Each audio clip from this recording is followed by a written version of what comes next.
साथ इसका ताल्लुक क्योंकि हमारे अपने शहर से और हम अपने इस तारीखी शहर से जो कुछ जैसी हमको मोहब्बत है उसका इजहार करने की ज़रूरत नहीं है। वो मोहब्बत हम सब के दिलों में है और हम सब की ख्वाहिश है कि हमारा शहर तरक्की करे। जैसे कि साहब कह रहे थे कि साहब एशिया का सबसे फास्टेस्ट ग्रोइंग शहर बोल के जब हमारे शहर का नाम आता है तो हमको खुशी होती है। और कहीं खटियात का शहर, खटियात में रस्ते और बोल के जब कहीं ऐसी बात आती है कि खटियात में जो शहर है, और अभी हमारे खवातीन कह रही थी कि ऐसी हालत हो गई हमारे कि हमारे पीठ में दुखाएं, मन के दुखाएं, गाड़ी के ऊपर जो बैठे हैं इसकी वजह से।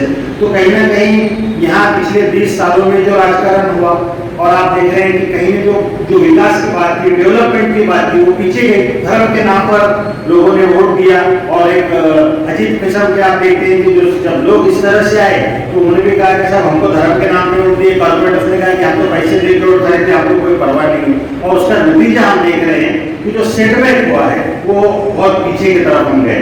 आप देखिए कि इतना बड़ा स्मार्ट सिटी का पूरा शेहरा कॉरिडोर, इतना बड़ा प्रोजेक्ट, ये सारी चीजें यहाँ पर मौजूद रहने के बाद भी आज हमारे शहर के लोगों को अगर रोजगार नहीं मिलता, उनको बहुत सारे और मौके नहीं मिलते, तो कहीं ना कहीं ये फिक्र की बात है। समझते कि बहुत अच्छा एक ये एक्शन प्लान है। हम भी इस तरह की कोशिश करते हैं, जमात पूरे इंडिया लेवल पर इस तरह से कोशिश करते हैं कि ऐसे एजेंडा सेट हो। हम अपना भी मैनिफेस्टो बनाते हैं, उसके अंदर ये सारे पॉइंट्स इंक्लूड करते हैं। लेकिन आपके खास बात ये है कि ये पॉइंट्स बजाय इसके कि एक लाइब्रेरी में या ड्राइंग रूम में बैठ के चंद इंटेलेक्ट तय करें, इन्होंने इस तरह से गौर किया कि आवाम के दरमियान जाएंगे और खुसूसियत के साथ महिला और यूथ, और ये चाहते हैं कि उनके जरिए से कुछ ऐसे पॉइंट्स हैं जो भी एक्चुअल में समस्याएं क्या है वो समझें। देखिए हमारा देश ये डेवलपिंग नेशन है, हमने हरित क्रांति की, हमने श्वेत क्रांति की, हम इंडस्ट्रियलाइज में आगे बढ़ रहे हैं, एजुकेशन में हम आगे बढ़ रहे हैं। ये सब कुछ करते वक्त कुछ ना कुछ ऐसा महसूस होता है कि कुछ लोग तो बहुत तेजी से आगे जा रहे हैं, लेकिन कुछ डेवलपमेंट के कुछ जराए कुछ लोग ऐसे हैं कि जो उसमें पीछे रह रहे हैं और बहुत पीछे की तरफ जा रहे हैं। बहुत तकलीफ होती है जब नाम आता है कि साहब आपका देश जो है तो भूखों के देश में 106 नंबर पर है, यानी नीचे से आप 15वें 16वें नंबर पर। ये अच्छी बात है। बांग्लादेश और नेपाल और भूटान के जैसे लोग जब ये और आप हंगर इंडेक्स में आप पीछे जाते हैं तो आपकी तरक्की चमचमाहट वो अपनी जगह बहुत स्मार्टनेस वो सारी आती है। लेकिन ये जो लोग हैं 19 करोड़ लोग जिनको एक टाइम का खाना नहीं मिलता, ये हमारे लिए उस बहुत फिक्र की बात है। तो स्मार्ट सिटी जब हम बना रहे हैं और बहुत अच्छी प्रधानमंत्री की योजना है जिसमें उन्होंने कहा कि साहब हमारा जो ये जो अभी देश है इसमें 38.6% आबादी 2026 तक सिटीज में आ जाएगी। अभी तो ग्रामीण है ना, ग्रामीण ओरिएंटेड हमारा देश, लेकिन इधर है उस लिहाज से प्लानिंग पहले से हो ताकि वो स्मार्ट सिटी के नाम पे हम वहाँ पर जॉब, उनका लिविंग स्टैंडर्ड, उनका एजुकेशन, उसका एजुकेशन है ना, वो जो लग्जरी वहाँ पर हो, तमाम सहूलत उनको मिले। इस लिहाज से हम सिटी को प्लान करें और उसको डेवलप करें। तो उन्होंने 1000 करोड़ रुपए 5 साल के लिए दिए। 1000 करोड़ रुपए, आपको मालूम है 200 रुपए पर ईयर, 196 करोड़ अलॉट कर रहे हैं, 200 रुपए पर ईयर। ये जो है तो हमारे पास में हर सिटी को दे रहे हैं। अब उसके लिए उन्होंने कहा कि फंड्स की हम कमी नहीं होने देंगे। तो इसमें और जो मुख्तलिफ जराए थे उसमें उन्होंने कहा कि हम इसको फंड तो कलेक्ट करेंगे स्मार्ट सिटीज के लिए, उसमें कुछ टैक्स लगाए जाएंगे, एंटरटेनमेंट टैक्स लगाएंगे, कुछ वाटर और सैनिटेशन के हवाले से टैक्स आएंगे, पार्किंग आएगी, कुछ हम एडवर्टाइजमेंट करेंगे, होर्डिंग्स, इस तरह से जो है तो वो पैसा जमा किया जाए, कुछ लोन वर्ल्ड बैंक से बोरो किया जाएगा। और इस तरह से जो उनका जो कहना है कि साहब PPP, ये 3 स्मार्ट सिटी के मेन गोल है, पब्लिक प्राइवेट पार्टनरशिप, ये उसके जरिए से हम शहर को डेवलप करें। और इसमें खास करके कॉर्पोरेट सोशल रिस्पॉन्सिबिलिटी, जो CSR का जो फंड है, CSR कॉर्पोरेट सेक्टर की सोशल रिस्पॉन्सिबिलिटी, उसका जो पैसा है वो पैसा भी हम इसमें इस्तेमाल करेंगे। और इस तरह से एक स्मार्ट सिटी एडवाइजरी फोरम कायम किया गया। हमारा असल में इसमें कहना यह है कि किसी भी जो काम होता है, जब आप स्मार्ट सिटी की बात करें कुछ करें, जब तक पब्लिक का पार्टिसिपेशन उसमें नहीं है वो सक्सेस नहीं हो सकता। चाहे आप बड़े अच्छे ऑफिसर्स होने दीजिए, IAS ऑफिसर्स आने दीजिए, लेकिन जब तक पब्लिक पार्टिसिपेशन नहीं तो कहीं ना कहीं स्मार्ट सिटी का आपके पूरा देखा तो आपके पास में ऑफिस तो बन गया, चीजें हो गई, लेकिन जो इन्वॉल्वमेंट होना चाहिए था नहीं, उसमें स्मार्ट सिटी के अंदर ये चीज शामिल है। उन्होंने उसमें उसके जो पूरे एजेंडे के अंदर ये चीज है कि हम उसमें कुछ स्मार्ट सिटीजन्स होंगे जो उनको गाइड करते हैं। तो यहाँ पर जो यूथ हमारा है, हमारे पास में अलग अलग एनजीओ काम कर रहे हैं, खुद हमारा सामाजिक संगठन है जमात इस्लामी, इस तरह से और बहुत सारे संगठन काम कर रहे हैं, जमात उलमा है और बहुत से लोग हैं। तो ये लोगों का अगर पार्टिसिपेशन, उनका मशवरा, उनके जरिए से इम्प्लीमेंटेशन, ये कहीं ना कहीं जो तो लैग इसकी हम कमी पाते हैं। आपने देखा कि केंद्रीय प्रशासन यहाँ पे काम करते थे उस वक्त में वो क्या करते थे, कोई भी फैसला इम्प्लीमेंट करना है तो पहले सामाजिक संगठनों को, धार्मिक संगठनों के लोगों को बुलाते, उनका ओपिनियन पूछते, उसके बाद नहीं करते। इतना बड़ा प्रोजेक्ट जब डेवलप होता है, जब उसमें आप कहीं ना कहीं जब उनका इन्वॉल्वमेंट पब्लिक का नहीं होता तो फिर सहभाग नागरिकों का, ये हम समझते हैं कि उसका अहम चीज है। स्मार्ट का उन्होंने कहा है कि साहब well being of the citizen, नागरिकों की भलाई हो, उनको हर तरह की सहूलतें हों, ये तमाम चीजें उसके अंदर शामिल है। तो एक नागरिक जागरूक और कर्तव्यदक्ष नागरिक होने की हैसियत में, है ना, एक संगठन के मुख्तलिफ ऑर्गेनाइजेशन जुड़े वो सदस्य होने की हैसियत में भी हमारी ये जिम्मेदारी है कि उसको लेके जाए। तो ये एक अहम पड़ाव है।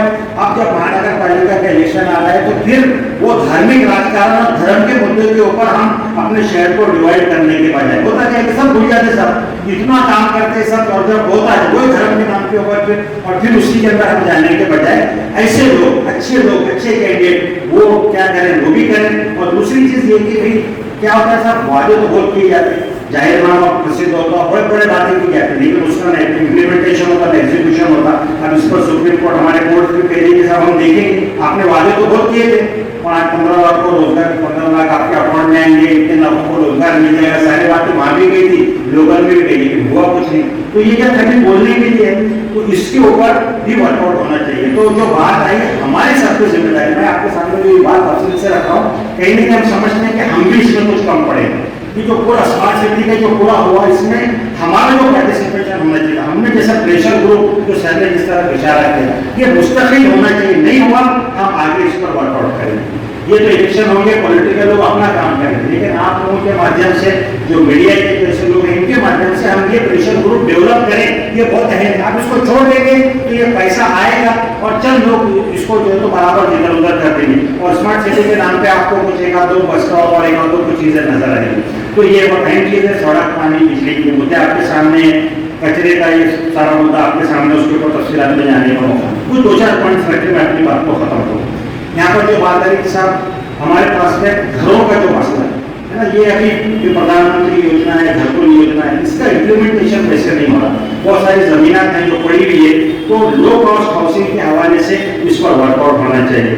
इसी तरीके से आईटी कनेक्टिविटी, हम कह रहे हैं स्मार्ट सिटी है तो आपके शहर के अंदर पूरा वाईफाई और इससे पूरा कनेक्शन की जो भी सुविधा है, मेरे ख्याल से अभी इस पर भी वैसा वर्कआउट नहीं। आपको जगह पर कुछ टीवी लगे हुए हैं, और खास करके आप देखेंगे कि जहाँ वीआईपी जो जाते हैं, तो हमारी खातून लेडीज ने जो बात कही कि जो मेन एरिया है वहाँ तो आपको सब स्मार्ट दिखता, आप कलेक्टर ऑफिस से ऐसा है तो बड़ा अच्छा लगता, और बात कर ली उसे तो फिर वही क्वेश्चन। तो ये जो है ये कनेक्टिविटी आईटी, इसके ऊपर भी हमको ध्यान देना चाहिए। हम डिजिटलाइजेशन की बात कर रहे हैं, हम ई गवर्नेंस की बात कर रहे हैं, कितनी सुविधा हमने दी है ना, नागरिक सुरक्षा की हम बात कर रहे हैं, तो हम वहाँ पे कहाँ तक पहुँचेंगे, ये सवाल है।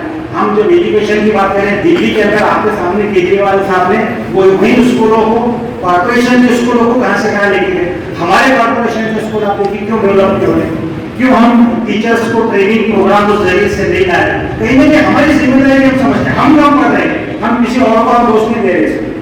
हमारे पास तो स्कूल उस लेवल तक क्यों नहीं गया, हम बिल्कुल क्यों ऐसे स्टडी सेंटर फाइल नहीं कर सकते। जो अभी बात की इंफ्रास्ट्रक्चर बड़ा हुआ है, भूल खाते, तो अब क्या हुआ, वहाँ पे जुआरी, शराबी और इस तरह के लोग आकर के वो इस्तेमाल करेंगे, आप इस्तेमाल नहीं करेंगे, कोई तो करेगा, वो कर रहे हैं उसको इस्तेमाल। तो ऐसे इंफ्रास्ट्रक्चर में हम स्टडी सेंटर बनाए, अपने तरफ से हम प्रपोजल दें, अपना एक टीचर रखें, वो बैठे, बच्चे आए स्टडी करें, लाइब्रेरी हो, इस तरह की चीजें। आम पास मैदान का इशू है, हमारे पास नौजवान यहाँ मौजूद है, मैंने आम पास का इशू उठाया सब यहाँ से, जो टेस्ट प्लेयर निकला एक बार सीबीएसई के जैसे, हमारे लिए फख्र की बात है। कई लेवल हमारे फुटबॉल प्लेयर्स नेशनल लेवल तक है। अब उसी ग्राउंड को अगर खत्म कर दिया जाए तो अब बचा का शहर ओल्ड सिटी के अंदर, तो ये हमारे सामने होता है, इसके ऊपर हमको देखना चाहिए। घुंटेवाली का इशू बहुत है, मैंने उसके ऊपर काम किया। घुंटेवाली के नाम पे आप डराएंगे लोगों को, तो ये भी मुनासिब नहीं। एक तो बेचारे पहले परेशान लोग इधर उधर से बाईपुर से घर बैठ के आउटस्कर्ट में गए, कोने कापड़े में घर लिया, वहां पे पहुंच गए बुलडोजर लेके, हम कटोर डालेंगे तुम्हारे घर। अरे आप इस तरह से अगर कहेंगे तो ये भी सही नहीं है। तो घुंटेवाली के होना चाहिए, और उसका जो रूल है उसके हिसाब से आप पैसे लीजिए, तो इसको रुकावट नहीं है, डेवलपमेंट के लिए फंड्स की जरूरत है। लेकिन इस तरह से डरा के पैसे में, जैसे मैंने कहा फंड रेजिंग की बात आती, आप समझ लीजिए साहब 600 करोड़ हमको लेना है, 150 करोड़ जमा करो, आप कहाँ से करेंगे? तो गरीबों को छोड़ दो, बाकी बहुत बड़े बड़े लोग हैं यहाँ पे, आपको इतने बड़े कंपनी आपको दे देगी 100 करोड़। तो फंड रेजिंग का मामला इस तरह से होना चाहिए, हम समझते हैं। स्किल डेवलपमेंट के हवाले से बात है, ये हज हाउस और आपका ये वंदे मातरम हॉल, ये दोनों पेंडिंग पड़े हुए। 23 करोड़ का बजट साहब 47 करोड़ पे चले गए। आज हमको जरूरत है कि एक अच्छा सा हॉल रहे ताकि हमारी कम्युनिटी के प्रोग्राम्स हो, कम्युनिटी डेवलपमेंट के ऊपर हम बात कर सकें। शहर में एक हॉल, एक सड़कों का अपना एक है और सोनाटे मंदिर उतना ही चल रहा है, बाकी जो कुछ भी पोजीशन है आपके सामने, ये बहुत हमारा एक अहम रिक्वायरमेंट है। एम्स स्कूल के बारे में आपके सामने बात करें। इसी तरीके से जो हम सोलर पैनल और सोलर एनर्जी की बात कर रहे हैं, हम यहाँ पर अभी अवेयरनेस का प्रोग्राम नहीं ले रहे, लेकिन आपको 10% उसमें ये है प्रावधान ऐसा है कि इलेक्ट्रिसिटी पे हम डिपेंड नहीं रहते हुए सोलर पैनल और सोलर एनर्जी की तरफ जाए। तो इस हवाले से क्या स्कीम है, गवर्नमेंट क्या सब्सिडी दे रही है, कोई भी चीज आम लोगों को मालूम नहीं है, इस पर वर्क करने की जरूरत है। दिल्ली गेट की लेक आपके पास समझता हूँ इतनी शानदार एक लेक है, अगर आप जाए अहमदाबाद में जो लेक है उसको जो डेवलप किया उन्होंने, तो एक बहुत खूबसूरत एक वॉकिंग प्लाजा, साइड फुटपाथ, सारी चीजें उसके बाद दुकान है। लेकिन वो लेक हमारी वैसे ही ड्रेनेज का पानी आज तक आ रहा है, लोग इतनी कंप्लेंट करके जाएंगे हमारे लेक आपके सामने वो इशू है। दूसरे ये हमारा सिटी ऑफ गेट्स है, औरंगाबाद की खासियत है ट्रेवलिंग की, जब हम बात करते हैं इतने शानदार, हमने कुछ चौक में जो है तो कुछ बनाए थे, कुछ मूर्तियां लगी, कुछ हमने पेड़ लगाए, कलम लगाए, सब टूट गए। चेतक घोड़े का खाली वो चेतक घोड़ा और नाम थे, वो घोड़ा भी गए थे, तो चेतक के साथ कुछ नहीं हम बचा, लेकिन गेट्स आपके पास में मौजूद है।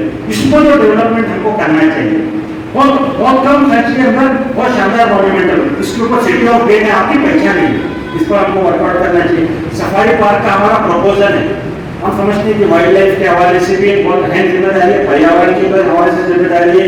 167 करोड़ का प्रोजेक्ट अनाउंस करके रखा है महानगर पालिका ने, 100 करोड़ का है अलाउड, उसमें हम अलाउड भी करेंगे, और 167 एकड़ 100 करोड़ का बजट, लेकिन अभी वो सिर्फ प्रपोजल, सिर्फ सर्वे और उसी कहता है, उससे आगे बढ़ के होना चाहिए।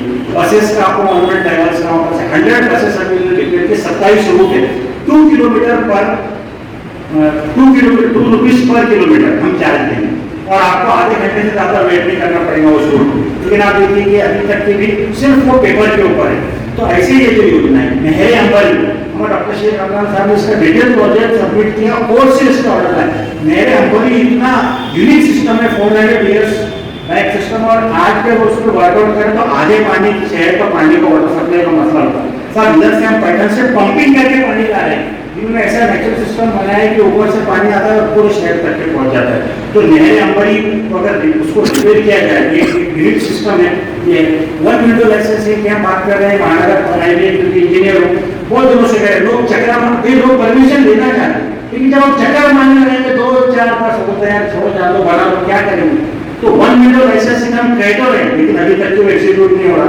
तो ये जो चीजें हैं, इसी तरीके से आप देखेंगे तो जो शराब, गुटखा, दारू, ये गुटखी के ऊपर सारी जो चीजें हैं, ये जो इसके अंदर हमारे शहर के अंदर ये चीजें डेवलप हो रही है, इसके ऊपर कहीं ना कहीं हम कंट्रोल करें और आपसी इत्तेहाद इसके साथ हम मिलकर तो काम करें। असल बात यही है, जो बात जहाँ से मैंने शुरुआत की थी कि हम अपनी उस मानसिकता को बदलें। मैं समझता हूँ कि स्मार्ट सिटी उसी वक्त स्मार्ट हो सकती है कि जब हमारे ऑफिसर भी वो एक ऑफिसर बोर्ड से बाहर निकल कर कुछ करने के बोर्ड में आए।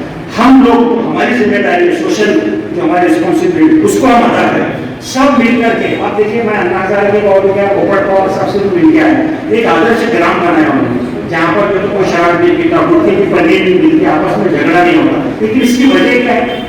इसकी वजह पीपल्स पार्टिसिपेशन। जब तक हम में संक्रमण ये मेरा शहर, मेरी जिम्मेदारी, ये पैसा मेरे पास आ, ये उसका 1 रुपया वेस्ट थोड़ा मेरा वेस्ट हो, मैं इस मोड में आगे काम करूंगा तो बहुत अच्छे रिजल्ट मिलेंगे। मैं मुबारकबाद पेश करता हूँ सरकार के हमारे जिम्मेदारों को, एक अच्छा से मौका भी उन्होंने दिया, हम इस पर और भी सोचेंगे और भी जारी रहेगा। एक तो आपका ये प्रपोजल है हमारे इलेक्शन के हवाले से, लेकिन आगे भी हम समझते हैं कि अपने शहर को डेवलप करने की, उसको विकास की तरफ ले जाने की, इसकी मुख्तलिफ चीजें लाने की जिम्मेदारी हमारी अपनी है। इस लिहाज से हमारे से जो भी होगा हम सब मिलकर संगठित प्रयास करेंगे। कुरान में जो बात कही बताओ, जो नेकी के काम है, दुनिया के काम है, कुरान ये कहते हैं उसमें मदद करो।